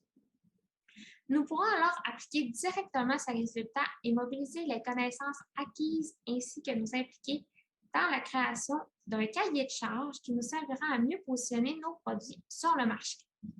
Globalement, l'ensemble de ces nouvelles informations nous permettront certes de créer de nouveaux produits transformés et d'en faire la promotion auprès des consommateurs, mais également de travailler avec des chercheurs comme ceux du Gastronomic Lab. Cette étape contribuera grandement d'abord à les faire connaître, mais également à briser les chaînes qui entourent souvent ces types de grains et légumineuses en mettant en lumière tout leur potentiel. Enfin, nous souhaitons informer le consommateur via l'expertise des chefs, des restaurateurs et des scientifiques sur les avantages autant nutritionnels que sensoriels de l'intégration de nos produits dans leur alimentation. Merci. Merci. Bon, super. Je pense que c'était mon segment préféré de tous ces 4 rendez-vous virtuels. Je suis une grande amoureuse des desserts. Alors là, j'ai vraiment appris plein de choses. Merci Sylvie, entre autres, d'avoir parlé de la purée de panais. J'ai des souvenirs absolument mémorables d'avoir mangé des gâteaux à la purée de panais. Donc, on pense toujours aux carottes, mais le panais, c'est toujours une bonne chose aussi de l'essayer. Là, maintenant, je vais m'intéresser à la purée de légumineuses. Et d'ailleurs, on a reçu pas mal de questions. Donc, si nos derniers conférenciers voulaient tous rallumer vos caméras, on va passer à cette période de questions. Et chers participants, c'est maintenant le temps de poser vos questions. Je vous le rappelle dans l'onglet Q&R et d'indiquer à qui s'adressent vos questions. Alors justement, allons-y avec ces légumineuses. On a une question de Sherazade Fikri qui veut savoir, en fait, bonjour, 2 questions pour Oriane Firoussier, s'il vous plaît. Alors, premier volet, en termes d'apport nutritionnel, est-ce que les protéines de lentilles rouges sont suffisantes dans un régime alimentaire pour remplacer les protéines animales? Donc, premier volet de la question. Et aussi, quelle explication peut-on donner au fait que l'huile n'a pas plus d'impact sur la fermeté à partir d'un certain pourcentage? Il faudra allumer votre micro. Oui, parfait, super. Oui, merci Catherine pour ces questions et merci donc Sherazade. Alors effectivement, donc en termes de propriétés nutritionnelles des lentilles rouges, donc il y a plusieurs études qui ont été conduites à ce sujet, donc notamment dans le cadre des régimes végétariens et du fait de vouloir remplacer donc la viande par des protéines végétales. Donc, ce qu'on a pu observer dans ces études, c'est qu'on avait un intérêt à utiliser des légumineuses puisque le contenu en protéines était très élevé. Cependant, en fait, ce qu'il faut regarder, c'est un score qu'on appelle le PCDAA. Si je me rappelle bien, Sylvie va certainement pouvoir me corriger. Et donc, en fait, ce score-là vise en fait un petit peu à évaluer justement les propriétés nutritionnelles de ces protéines au niveau de la santé. Et ce qu'on a pu observer, c'est que au niveau des lentilles rouges, il faut les combiner avec d'autres types de céréales comme le riz, par exemple, pour obtenir un score qui soit similaire à celui obtenu dans la viande. Donc, en fait, on a possibilité de venir remplacer complètement, mais pas en utilisant uniquement les lentilles rouges dans notre alimentation. Oui, ce qu'on appelle la protéine complète, hein, de mettre deux aliments ensemble, oui. Effectivement. Et donc, pour la deuxième portion de la question, là, elle était enlevée, mais est-ce que vous vous rappeliez? Oui, alors il me semble que c'était sur la fermeté des mayonnaises. Oui. Et pourquoi à partir donc d'un certain ajout de purée, on arrivait à avoir une fermeté qui était tout le temps la même. Alors ça, effectivement, on a plusieurs hypothèses à ce sujet. Alors déjà, du fait qu'en fait, quand on rajoute une purée qui a plus de solide, finalement, notre purée va contenir plus de particules, ce qui fait en fait que lorsqu'on va venir émulsifier, on va réussir à cisailler un petit peu plus les gouttelettes d'huile, donc ce qui fait qu'on va peut-être donc se ramener à un système donc, qui serait un petit peu plus proche de la mayonnaise de base. Et également, en fait, là, on passe dans un système c'était entre 40 et 60% de purée. Donc, on est quand même majoritaire et donc il serait possible également que là, cette fois, la fermeté des mayonnaises soit un petit peu plus influencée par la fermeté de la purée elle-même, étant donné qu'on a un réseau de gouttelettes d'huile qui est quand même moindre. Donc, ça expliquerait finalement le fait que la texture reste un petit peu constante. Parfait. On reste avec vous, Mme Ferroussier. On a une autre question de Rémi Couture. Sur les photos au microscope, on observe tout de même que les particules d'huile sont légèrement plus grosses dans les mayonnaises avec purée de lentilles que dans une mayonnaise standard. Est-ce que des paramètres de vitesse force supérieure lors de la fabrication de l'émulsion pourraient réduire la taille de ces particules? Est-ce que ça pourrait jouer un impact sur la fermeté finale des mayonnaises? Alors, il faut savoir qu'on a fait quand même beaucoup de pré-tests pour justement voir quelles étaient les conditions un petit peu optimales dans la réalisation de ces mayonnaises. Ce qu'on a pu voir, c'est quand même qu'il fallait faire attention à ne pas monter à une certaine vitesse trop importante, puisqu'on a des risques également de venir déstabiliser la mayonnaise.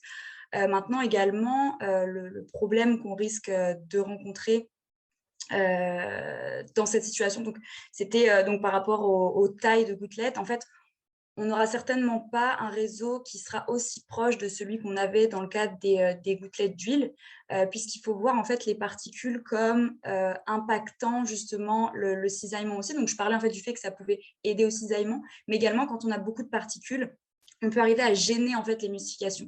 Donc, c'est-à-dire qu'en fait, l'émulsification, donc on va rompre les gouttelettes d'huile. Si on a des particules, forcément, on a beau augmenter la vitesse, ça va limiter quand même la séparation de l'huile en petites gouttelettes. Donc, dans tous les cas, en fait, on va avoir du mal quand même à se retrouver dans un système qui soit si proche de la mayonnaise parce qu'on utilise donc des purées de lentilles qui sont très complexes au niveau des particules. Parfait, merci beaucoup pour ces précisions techniques. On passe à Marie Filto qui veut une question pour Mélanie Lacroix. Quelle classe de sirop cristallise le plus facilement et quelle classe de composé du sirop pourrait influencer la cristallisation? En fait, on n'a pas testé la cristallisation directement, mais selon la littérature, ce qui forme les cristaux, c'est un sucre en particulier qui s'appelle le sucrose, mais il y a aussi d'autres sucres qui sont dans le sirop d'érable qu'on appelle le sucre inverti. Et ça, c'est du glucose et du fructose.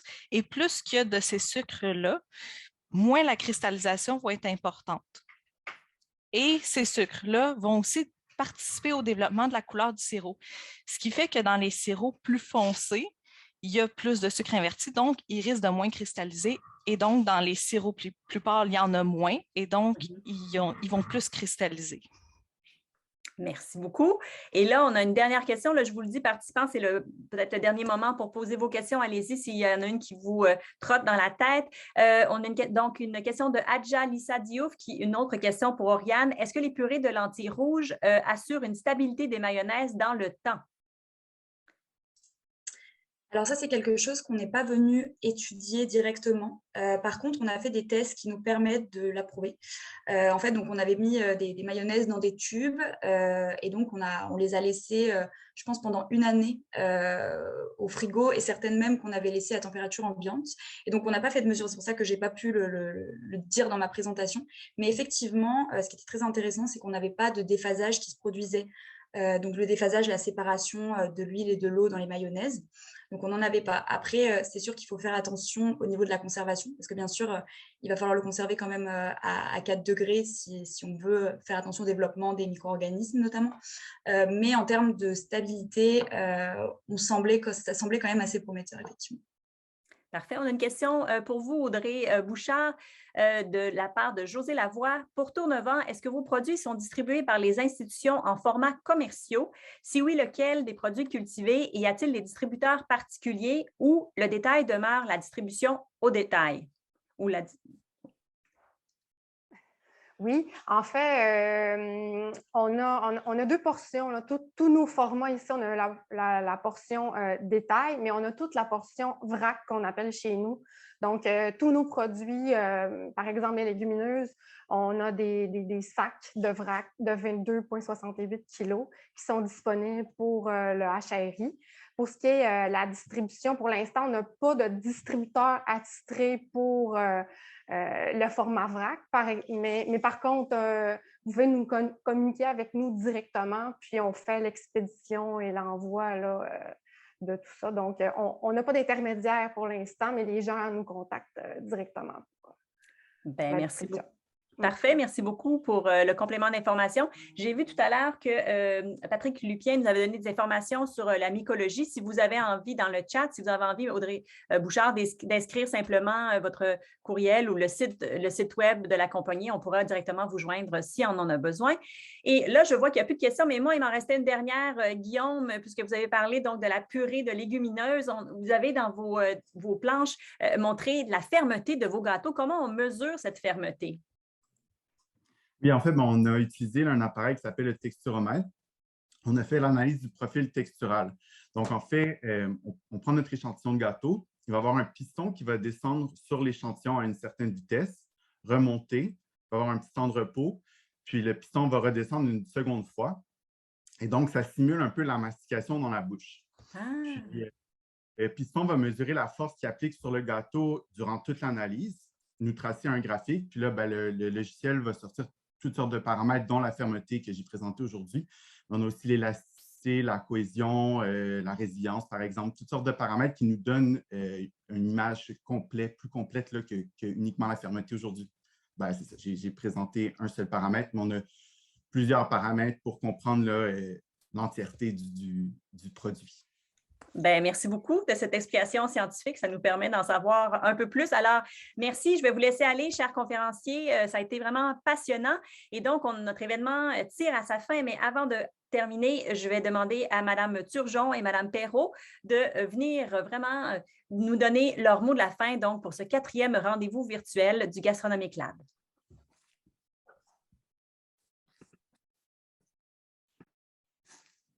Merci, Catherine Lune. On va prendre quelques minutes pour vous donner des nouvelles de prochaines actions du Gastronomic Lab qui pourraient vous intéresser. D'abord, nos objectifs pour ces rendez-vous étaient de mettre en vedette les artisans de la recherche, donc les chercheurs qui ont travaillé en interdisciplinarité et qui souhaitent offrir une programmation adaptée aux enjeux actuels, entre autres pour un secteur de la restauration qui avait peu bénéficié de la recherche jusqu'à maintenant. Les étudiants, évidemment, nous sommes très fiers de constater l'intérêt et l'enthousiasme des étudiants et étudiantes qui se joignent à nos thématiques. Nous avons la chance d'accueillir dans nos équipes des étudiants au profil varié, avec des expériences professionnelles fort enrichissantes pour les thématiques abordées dans notre unité mixte de recherche. Un autre objectif qui était aussi visé par ces rendez-vous, c'était de partager les connaissances développées depuis la création du Gastronomic Lab. Ces travaux, nous les avons partagés localement, en priorité, mais soyez assurés qu'ils nous permettent aussi de rayonner au-delà du Québec. Ils seront publiés dans des revues reconnues et visibles internationalement. Déjà, quelques projets impliquent des collaborateurs internationaux également. Nous souhaitons vraiment appuyer la visibilité de l'expertise et du savoir-faire unique retrouvé ici. Le Gastronomic Lab, c'est une unité mixte de recherche et le terme d'unité mixte est tout indiqué. Premièrement, par l'association de nos 2 institutions d'enseignement qui œuvrent ensemble pour appuyer des secteurs impliqués dans l'offre alimentaire globale, mais aussi par les mélanges des expertises et des disciplines rarement appelées à travailler de concert. Si vous avez assisté au dernier rendez-vous, vous avez vu différentes disciplines impliquées, qu'on parle de gestion, d'économie, de sociologie, d'archéologie. On a même eu des gens en design, en géographie. Donc, ce sont des expertises qui sont rarement mises en commun. Mais l'unité mixte, c'est la richesse de la collaboration avec les chefs, les restaurateurs, avec les chercheurs, les producteurs, les transformateurs, comme le dernier segment vient de nous le montrer. Tous ces acteurs, avec chacun leur angle d'action, apprennent à travailler ensemble avec un but commun, qui est la valorisation des produits du Québec en visant le succès de tous les maillons, comme un orchestre qui joue en harmonie pour mettre en valeur une œuvre. Pour nous, l'objectif est de mieux faire connaître et valoriser la richesse de notre terroir, de nos expertises, de nos talents. Mais maintenant, quelle est la suite? On vous invite à continuer de nous suivre car d'autres communications vont suivre. Le site web est en train de se faire une beauté. Vous pourrez en apprendre plus dans les prochaines semaines sur les projets et leurs acteurs. Des vidéos viendront présenter plusieurs projets et vous y trouverez aussi des liens pour revisionner les rendez-vous. Mais en attendant, surveillez vos courriels. Vous recevrez un lien pour revisionner les rendez-vous. Nous vous invitons aussi à nous partager vos impressions sur ces derniers rendez-vous avec un court sondage. Je termine en brièvement en remerciant à nouveau tous ceux qui ont contribué à ces 4 rendez-vous, chercheurs, étudiants, partenaires et toute l'équipe du Gastronomic Lab. Merci pour tous vos efforts. Merci à vous tous d'avoir assisté et n'hésitez pas à nous contacter. Restez à l'affût de nos prochaines actions. Et merci Catherine Lune. Je te recède la parole. Merci, mais ça m'a fait très plaisir d'être avec vous. Alors, de mon côté, je remercie évidemment les partenaires fondateurs du Gastronomic Lab, donc l'Université Laval, l'ITHQ, la Société des casinos du Québec, qui ont donc permis à cette unité mixte de recherche de voir le jour et de favoriser l'innovation ainsi que de faire rayonner la culture québécoise.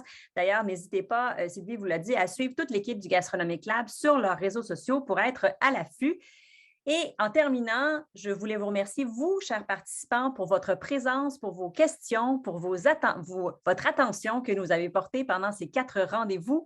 Mon nom est Catherine Lune-Rollet et je vous souhaite une bonne fin de journée.